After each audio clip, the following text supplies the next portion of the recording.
Assalamualaikum warahmatullahi wabarakatuh. Perkenalkan, nama saya Benselina Termas dari kelas R4C. Lewat video kali ini saya akan memaparkan tentang materi tentang masalah-masalah belajar dan metode pembelajaran, mata kuliah, strategi belajar dan pembelajaran.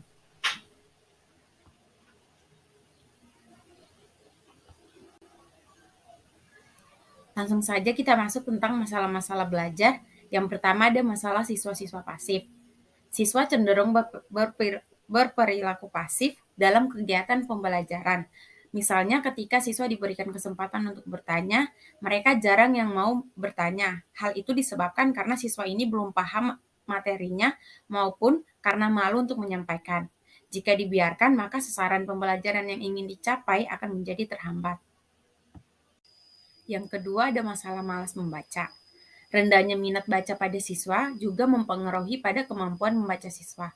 Oleh karena itu, minat baca sangat diperlukan, sebab siswa akan membaca dengan sungguh-sungguh tanpa ada paksaan bila memiliki minat yang tinggi dan diharapkan akan mencapai kemampuan pemahaman yang tinggi.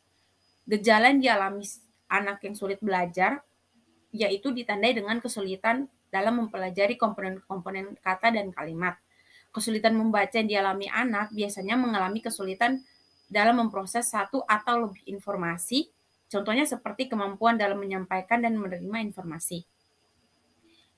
Berikutnya ada buku teks juga menjadi salah satu media belajar yang akan membantu para guru dalam mengajar, mengingat para guru juga memiliki keterbatasan dalam penyampaian pembelajarannya.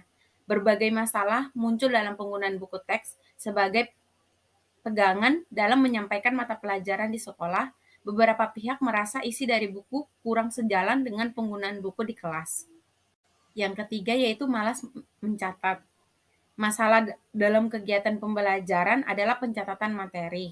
Terlebih dalam mencatat, para siswa harus membagi fokus mereka terhadap penjelasan yang diberikan oleh guru. Kemungkinan bagi sebagian siswa, hal ini membuat mereka sulit berfokus pada pelajaran tersebut dan membuat mereka cepat bosan. Pada akhirnya, tidak jarang dari mereka menyalin catatan temannya, lalu besar kemungkinan catatan tersebut tidak mereka baca ulang. Salah satu faktor lainnya yang disebabkan para siswa malas mencatat disebabkan oleh sikap dan kebiasaan mereka dalam belajar. Kita masuk pada metode mencatat materi. Yang pertama, mencatat dengan membuat mind mapping. Yang kedua, memberi tanda khusus pada gagasan atau inti materi dalam mencatat. Terus penggunaan metode CAMEL dalam mencatat yaitu mengambil, mengatur, dan meninjau. Kita masuk pada masalah apatis dan masalah statis. Masalah apatis terjadi pada siswa ketika siswa kehilangan minat dan motivasi dalam belajar dan tidak memiliki rasa ingin tahu atau semangat untuk mengikuti proses pembelajaran tersebut. Yang kedua ada masalah statis. Masalah statis terjadi pada siswa ketika siswa mengalami kesulitan dalam memahami konsep atau materi yang sedang dipelajari. Penyebabnya masalah statis dan apatis yaitu yang pertama masalah apatis. Yang pertama ada kurangnya keterlibatan, yang kedua lingkungan sosial, dan ketiga bisa juga faktor personal siswa tersebut. Penyebab masalah statis sendiri yang pertama ada kurangnya keterampilan siswa, yang kedua kurangnya dukungan atau support dari orang tua maupun guru, yang ketiga metode pengajaran dari guru, yang keempat ada faktor personal siswa tersebut. Ada juga masalah mendengar dan menyimak. Mendengarkan atau menyimak adalah suatu jenis mendengarkan dan menyimak yang ada pada umumnya yang biasa dikerjakan oleh peserta didik di dalam suatu kelas belajar yang meminta upaya kesadaran mental. Pada waktu proses pembelajaran, keterampilan menyimak jelas mendominasi aktivitas siswa atau mahasiswa dibandingkan dengan keterampilan lainnya termasuk keterampilan berbicara. Penyebab masalah mendengar dan menyimak, yaitu yang pertama ada gangguan pendengaran, bisa juga kurangnya keterampilan menyimak, ada juga bahasa yang siswa tidak pahami, terus kurangnya juga perhatian dan fokus.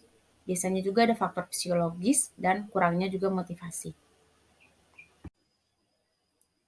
Kita masuk pada metode pembelajaran. Metode pembelajaran itu apa? Metode pembelajaran merujuk pada satu strategi atau teknik yang digunakan untuk membantu siswa belajar dan memahami materi pelajaran.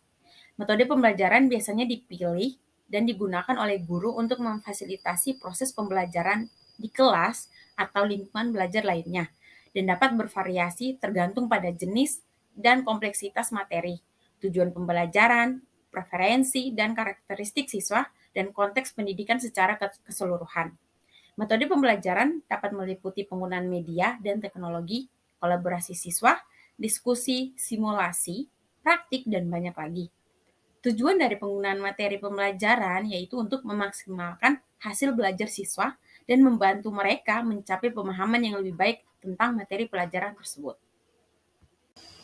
Kita masuk pada kedudukan metode pembelajaran. Ada 3 metode, yaitu yang pertama, metode sebagai alat motivasi ekstrinsik.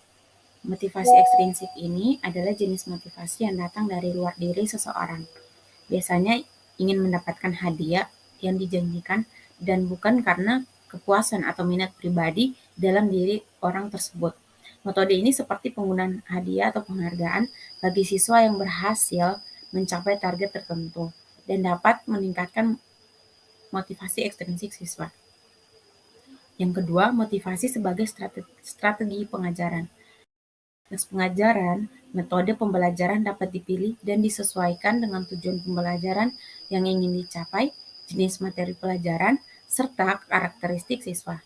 Misalnya, jika materi pelajaran melibatkan konsep yang abstrak, guru dapat menggunakan metode visualisasi atau representasi visual untuk membantu siswa memahami konsep pelajaran tersebut. Yang ketiga, sebagai alat untuk mencapai tujuan. Tujuan pembelajaran yaitu untuk meningkatkan keterampilan praktis seperti menulis atau berbicara di depan umum. Metode pembelajaran seperti praktik atau simulasi dapat digunakan untuk membantu siswa memperoleh keterampilan tersebut. Pemilihan dan penentuan metode dalam pembelajaran. Yang pertama, nilai strategis metode. Yang kedua, pentingnya pemilihan dan penerimaan metode. Yang ketiga, efektivitas penggunaan metode. Yang keempat, ada faktor yang mempengaruhi pemilihan metode. Ada anak didik, tujuan, situasi, fasilitas, dan guru. Sebagai calon pendidik, ada beberapa jenis-jenis metode belajar yang bisa diterapkan dalam proses pembelajaran. Yang pertama ada metode ceramah, metode diskusi, metode demonstrasi, metode ceramah plus, metode resitasi, metode eksperimen, metode karyawisata, metode latihan, metode perancangan, metode debat, dan metode mind mapping. Kita masuk pada fungsi dan tujuan dari metode pembelajaran. Fungsinya yaitu meningkatkan motivasi belajar, memfasilitasi pemahaman siswa, meningkatkan daya ingat siswa, mengembangkan keterampilan, mendorong kreativitas siswa, dan memfasilitasi evaluasi. Yang kedua ada tujuan. Tujuannya itu untuk meningkatkan pemahaman siswa, mengembangkan keterampilan siswa, meningkatkan motivasi siswa, meningkatkan daya ingat, mendorong kreativitas, memfasilitasi evaluasi, dan menyediakan pengalaman bagi siswa. Kita masuk pada kesimpulan dari masalah-masalah belajar dan keterampilan metode pembelajaran. Guru merupakan unsur manusiawi dalam dunia pendidikan. Kehadiran guru atau pendidik mutlak diperlukan di dalam dunia pendidikan. Adanya guru pasti adanya kegiatan pembelajaran. Belajar menunjukkan aktivitas seseorang yang sengaja dan disadari, yaitu siswa dan tenaga pendidik. Belajar merupakan interaksi yang dilakukan individu dengan lingkungannya. Adanya sarana dan prasarana pembelajaran yang akan dipergunakan dalam proses pembelajaran. Dari pembahasan di atas, kedudukan, pemilihan, dan penentuan metode dalam mengajar dapat saya simpulkan bahwa kedudukan metode dalam mengajar yaitu sebagai alat motivasi ekstrinsik, sebagai strategis pengajaran, dan sebagai alat untuk mencapai tujuan pembelajaran. Pemilihan dan penentuan metode dapat dilihat dari beberapa sudut pandang, di antaranya ada nilai strategis, efektivitas penggunaan metode, pentingnya pemilihan dan penentuan metode, dan faktor-faktor yang mempengaruhi pemilihan metode. Jenis-jenis metode mengajar dapat dilakukan dengan cara ceramah, tanya jawab, demonstrasi, dan lain-lain. Dan perlu untuk diketahui dari metode pembelajaran adalah bahwa tidak ada satu metode yang sempurna untuk semua situasi pembelajaran. Setiap metode memiliki kelebihan dan kekurangannya masing-masing. Dan pilihan metode yang tepat harus disesuaikan dengan tujuan pembelajaran, karakteristik siswa, dan kondisi pembelajaran. Selain itu, penting untuk menciptakan lingkungan belajar yang kondusif dengan memberikan dukungan dan motivasi tepat untuk siswa agar dapat berpartisipasi aktif dalam proses pembelajaran. Dengan memilih metode pembelajaran yang tepat dan menciptakan lingkungan yang baik, siswa dapat dengan lebih mudah memahami materi pelajaran dan mencapai tujuan pembelajaran yang diinginkan. Sekian pemaparan materi tentang masalah-masalah belajar dan metode pembelajaran dari saya. Terima kasih.